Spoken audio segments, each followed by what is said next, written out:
Bonjour à tous, bienvenue sur Fan de Couteaux. Aujourd'hui, je vous présente Bobby, le petit frère de Bob. Bien évidemment, ils ne l'ont pas appelé Bobby, mais bien Fieldcraft 3.5. J'aurais trouvé ça drôle qu'ils l'appellent Bobby quand même. Moi, je vais l'appeler Bobby.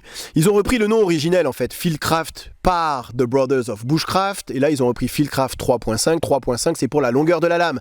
La seule différence qu'il y a entre ces deux couteaux, finalement, c'est sûr que sur Bobby, ils ont simplement rétréci le bob.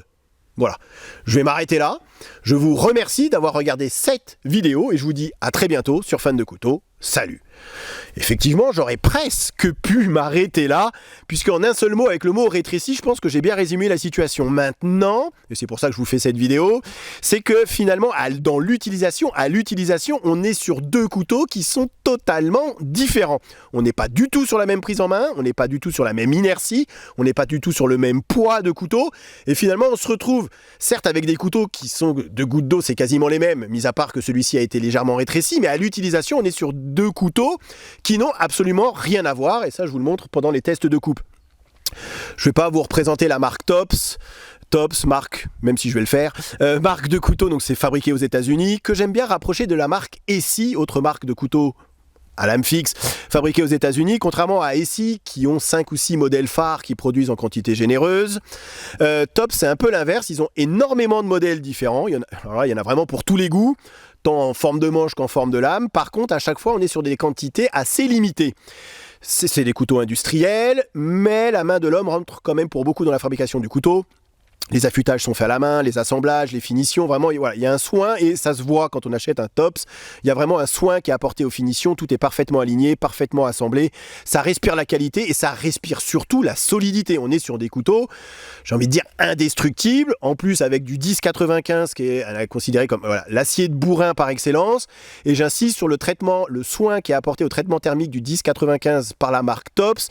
C'est pour moi parmi ce qui se fait de mieux en 1095. Il y a vraiment, il y a des vidéos qui circulent sur comment ils font leur traitement thermique et on voit vraiment qu'ils font vraiment très attention à ça et c'est vrai que leur 1095 je n'ai absolument rien à leur reprocher si ce n'est que c'est un acier qui risque de rouiller si vous n'en prenez pas soin, mais ça c'est propre au 1095. À titre de comparaison, je vous ai ramené le petit troll de chez Wild Steer, puisque je trouvais que c'était assez intéressant de le comparer avec celui-ci, même si on est sur deux couteaux qui, encore une fois, n'ont pas du tout la même vocation. Ici, comme j'ai dit, c'est un couteau qui est indestructible, c'est fait vraiment pour bourriner, avec le 1095, avec son épaisseur de lame. Mais au niveau de la taille de la lame, voilà, c'est pour vous montrer que finalement, on n'est pas loin d'un troll, même si dans l'utilisation, encore une fois, ce sera deux utilisations qui seront totalement opposées. On est sur une longueur sur le Tops Bob, pour rappel, de 25 cm de longueur totale. Sur le 3 points sur Bobby, on est sur 21 cm. Taille de la lame, ici, c'est 11,7 cm. Et sur Bobby, c'est 9,5 cm. Vous allez me dire, ok, ça change pas, il n'y a pas 50 cm d'écart. Par contre, au niveau du poids, et ça va être essentiellement dû aussi à l'épaisseur de la lame. Ici, sur Bob, on est sur 4,8 mm d'épaisseur, donc ça, c'est vraiment du costaud. Et on passe sur Bobby sur 4 mm d'épaisseur. Et la différence majeure, et ça se voit quand on prend le couteau entre les mains pour la première fois, ça va être le poids.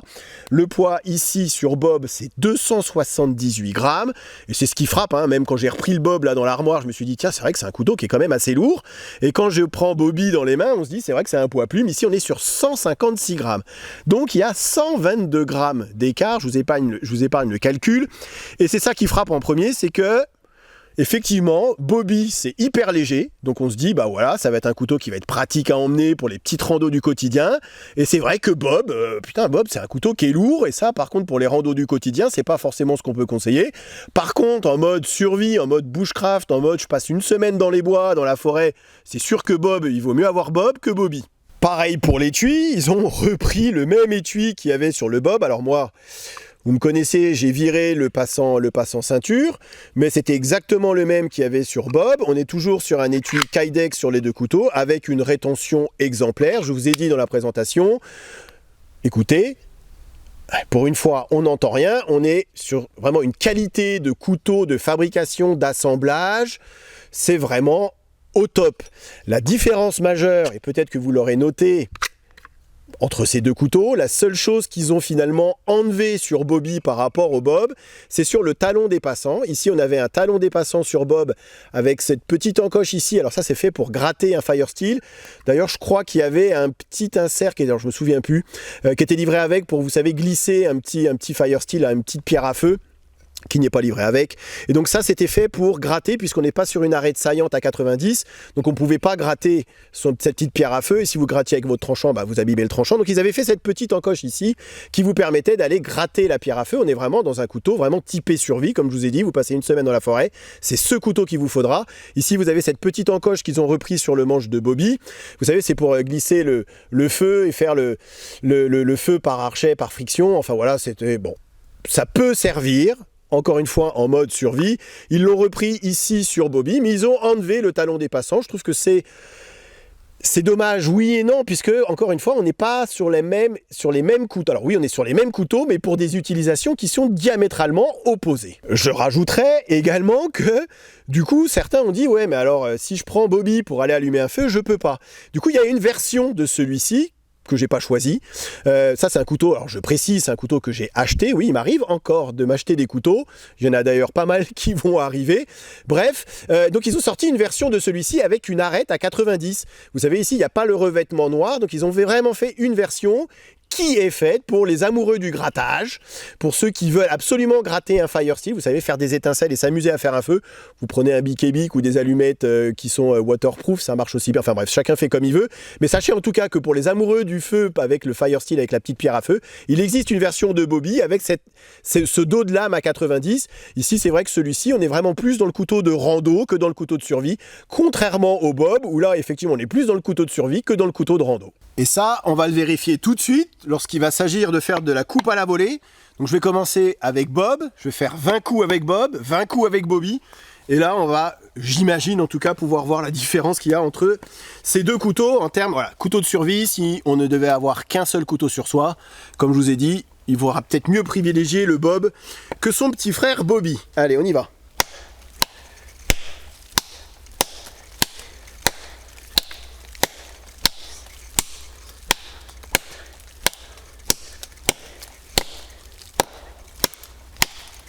Allez, 22 pour finir l'encoche. Et maintenant, avec Bobby, alors déjà on n'est pas du tout sur le même type de prise en main, hein. On est sur un manche qui est quand même beaucoup plus fin, beaucoup moins enveloppant. Si vous avez des grosses paluches, le manche de Bobby risque d'être un poil petit. Là c'est clair que la dragonne normalement serait quasiment indispensable. On y va.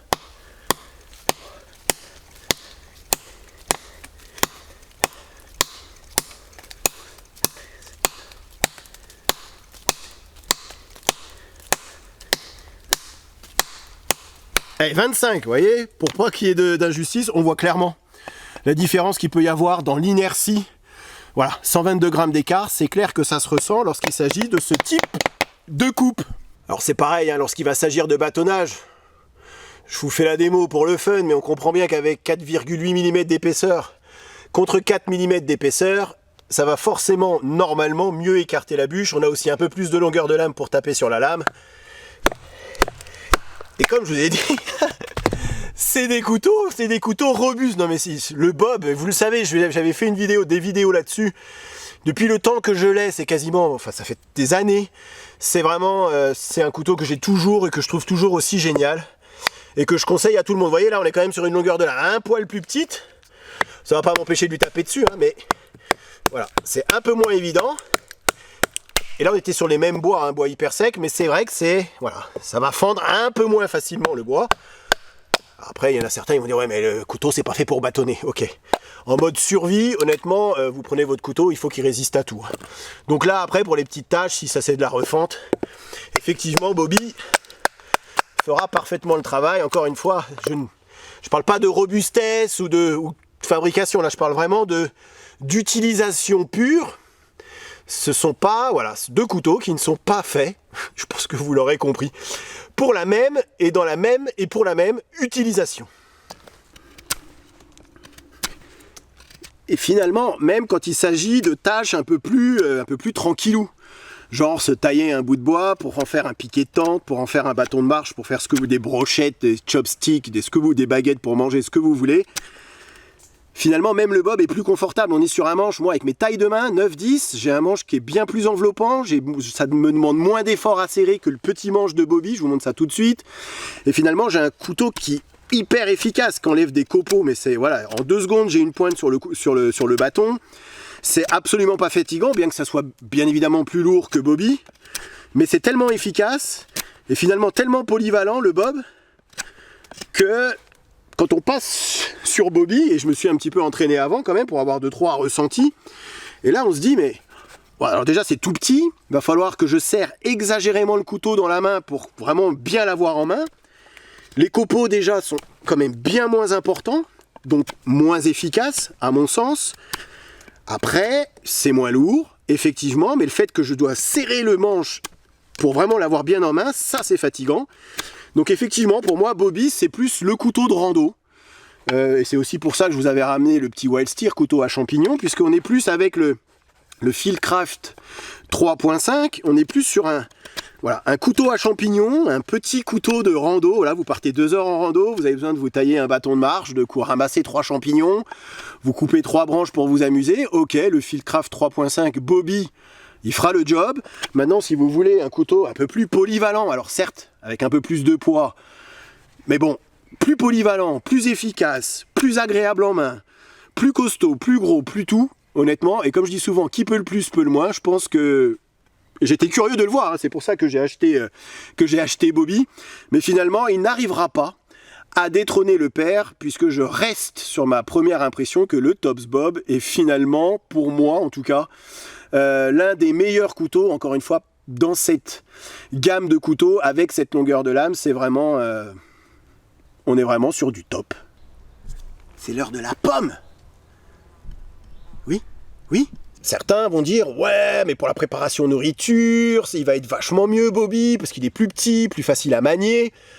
Alors j'ai envie de vous dire que presque non, parce qu'en fait ce type d'émouture qui est génial, que j'aime beaucoup, ce Scandivex, qui est vraiment une émouture hybride entre une émouture scandinave, mais légèrement convexifiée, qui est génial pour couper du bois, pour vraiment, vous avez vu, du tâche un peu bourrin, c'est pas forcément le type d'émouture à privilégier pour couper la nourriture. J'aime pas couper la nourriture avec des émoutures scandinaves, j'aime encore moins la couper avec cette émouture à moitié hybride, c'est pas un couteau qui est fait pour ça. On est sur un couteau, vous voyez, qui va éclater la pomme avant même de l'avoir tranchée, on n'est pas sur une émouture plate où la lame glisse à l'intérieur de l'aliment, là c'est absolument pas le cas, c'est... Bien évidemment, vous pouvez toujours aller vous préparer une petite pomme, mais c'est pas franchement le type d'émouture que je vais privilégier lorsqu'il va s'agir de couper de la nourriture. Certes, c'est un couteau, ça coupe, vous allez pouvoir vous préparer un casse-dalle ou vous couper une pomme. Mais si on devait vraiment privilégier la préparation nourriture, j'ai envie de vous dire que même avec Bob, honnêtement, il fait le travail, même s'il est un poil plus épais, si c'est juste pour couper une pomme en mode survie, encore une fois en mode bushcraft, on s'en fiche qu'elle soit bien coupée ou qu'elle soit éclatée juste avant. Donc même en préparation nourriture, j'ai envie de vous dire que la petite lame et le fait qu'elle soit légèrement plus fine, c'est pas forcément un avantage flagrant. Alors pour conclure, parce que vous aurez compris, voilà, je reste sur le Bob, que je trouve juste génial. Bobby, c'est bien pour les petites randos du quotidien ou pour votre femme. Alors c'est absolument pas macho ce que je dis, mais je l'ai mis entre les mains de ma femme et elle a préféré Bobby en me disant voilà, par rapport à mes tailles de main, moi c'est plus un couteau que je vais réutiliser. Celui-ci effectivement il est gros, il est lourd, donc c'est à savoir. Si vous décidiez, si vous n'aviez aucun des deux, honnêtement, partez sur Bob. L'écart de prix, je pense que c'est pas flagrant. En plus, celui-ci, il a subi une sacrée inflation. Je l'ai acheté 145 €. À l'époque où il est sorti, il en valait 115. Donc, vous voyez, il a pris 30 € en 1 an, 2 ans. Celui-ci, on le trouve aux alentours des 200 €. Donc, juste économiser un poil plus pour vous offrir un Bob. Et celui-ci sera encore une fois bien plus polyvalent que ce petit Fieldcraft 3.5. Après, si vous voulez faire un joli cadeau à votre épouse, un joli cadeau à votre ado pour qu'il s'initie un petit peu au bushcraft sans voir un couteau trop lourd et trop encombrant, ou si simplement c'est pour vous partir en rando ou partir 2-3 heures dans la forêt, le Fieldcraft 3.5 pourra faire le travail, même s'il ne remplacera jamais le Bob. Merci d'avoir regardé cette vidéo et je vous dis à très bientôt sur Fan de Couteaux. Salut! comparaison avec d'autres modèles et test de coupe en fin de vidéo comme d'habitude. Ok, allez, voyons voir ce que ça donne. Rasoir. Encore une fois, les goûts et les couleurs. C'est simple et efficace. Je suis faible, j'achète. Il n'y en aura pas pour tout le monde.